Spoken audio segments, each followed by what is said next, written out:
Okay, everyone, we're joined next by Coach Parker. Questions for Coach? First question is from Greg Hunter.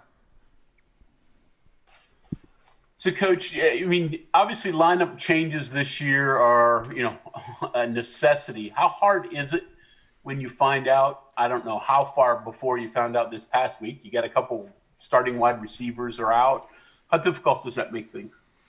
Yeah, I think to be fair and give an honest answer, it's certainly difficult, and it's been difficult on everybody in the country. So we're no different, but it's certainly a challenge that you had not really had to have dealt with before this year. And again, Greg, everybody's dealing with it. It does make it difficult. It's taught us to be resilient as a staff. It's taught our players to be very resilient. We've learned a lot through this. And proud of our guys, honestly, in the way they worked last week in getting some of that news. And you kind of just put a smile on your face, go back to work, and keep on growing from it. Cody Nesper.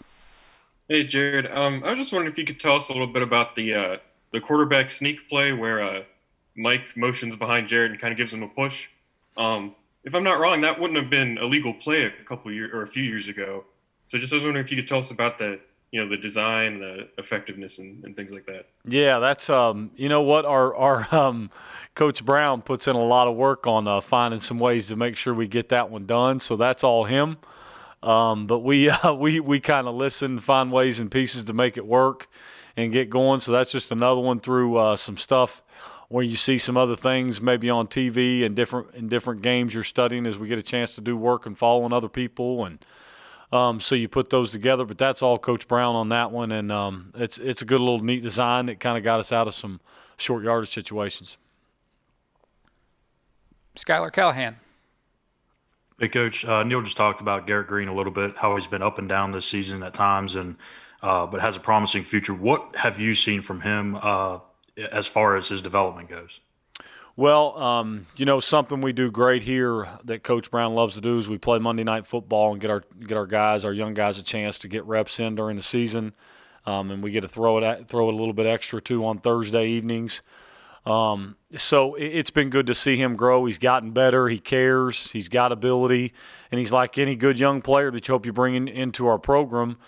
He shows a bright future in those things, and he's going to have to grow and continue to not only change his body and get better, but also just the logged reps and mental reps it takes to play the position he's playing. It's unlimited. You always need them. So I think for him, it's just going to be continuing to grow and go through a bowl off season, a spring off season, a summer prep, and imagine how much further along he'll be in that time. So it's invaluable, the reps he's gotten already. And he showed a lot of great promise, and now it's just going to be a matter of him continuing to grow in the process of playing that position even more. Next is John Antonik. Coach, curious the semantics of how you go about your plan. You had your plan last week for 2 weeks ago or whatever for Oklahoma. You stopped it midstream, then you went on to Iowa State. Do you pick up there with the planning, or does what happened at Iowa State impact how you go forward and plan for this weekend? Good question. I think both. You certainly can't ignore anything that happens that may be affected by a game plan moving forward. But you've also got a pretty good, John, roadmap to at least know what your thoughts were, how you feel like you got to put your guys in the best position to make plays, and that we can create positive outcomes. So it kind of helped us have a good roadmap for things we've seen.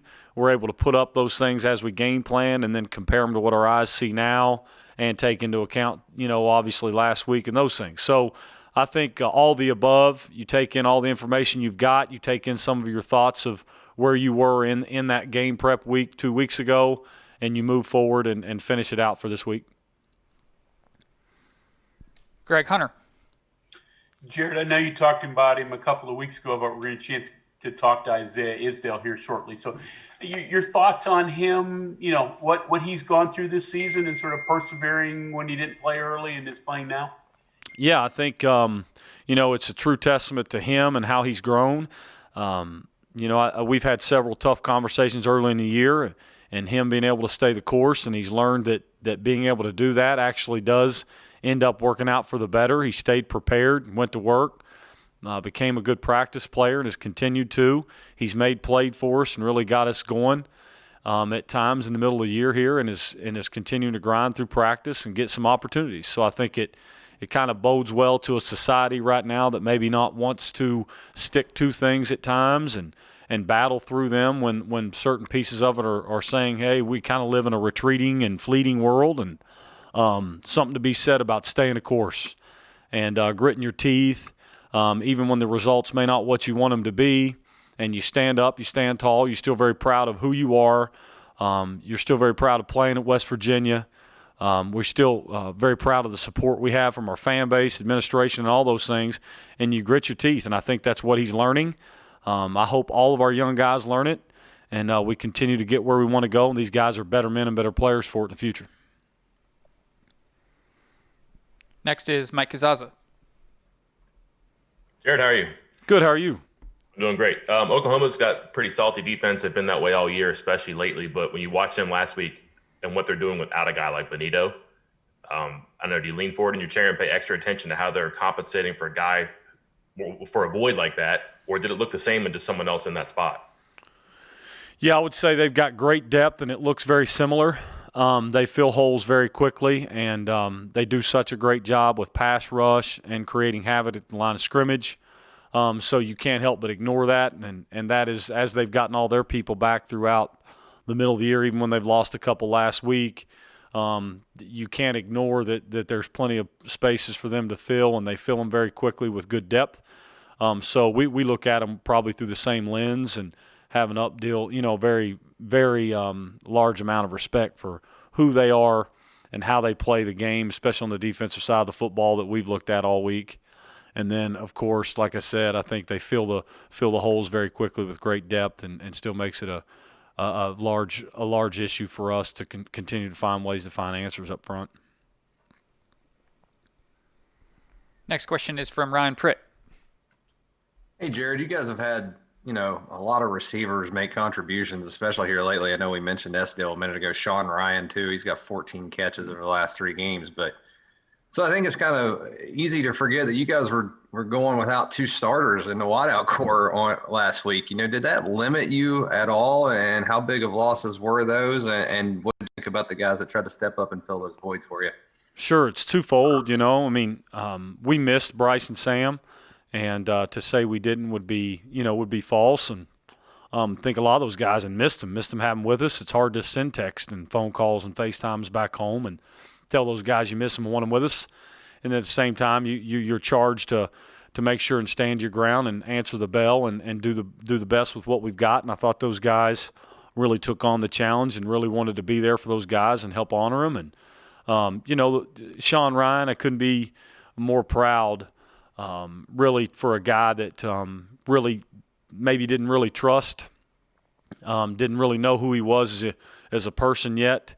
When I got a chance to meet him and all those things, and to see him make it through March, April, May, and June, and the time we've had to go through those things and come back to campus, learn who he was, and go through things that are difficult, and learn how to practice, and learn to get through his bad days. And I'm proud of a guy like Sean. I think Sean's got a bright future, and if he learns how to continue to be consistent daily and grow, he's got a bright future, not only as a player, but as a man after he's done here. And it's been cool to see him grow along with the rest of the room. But to answer your question in full, it's hard to balance all those. It's hard to balance all that we're having to deal with in this season. And again, everybody's having to do it, but you don't want to dismiss the fact that we sure missed those 2 guys and want them with us and want all our guys with us. And we'll finish up with Cody Nesper.